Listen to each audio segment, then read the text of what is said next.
Possible exorcism at a monastery. So when it comes to exorcism videos, I tend to take them with a grain of salt. I mean, are they real? Are they fake? I don't know. It's not my place to say. But what's so interesting about this video is that it's actually being taken at an actual monastery, like an actual church. You know, I didn't think you'd be able to get cameras that close.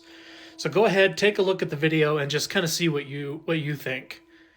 Just as a side note, is there any creepier place that you can get for an actual exorcism than right here?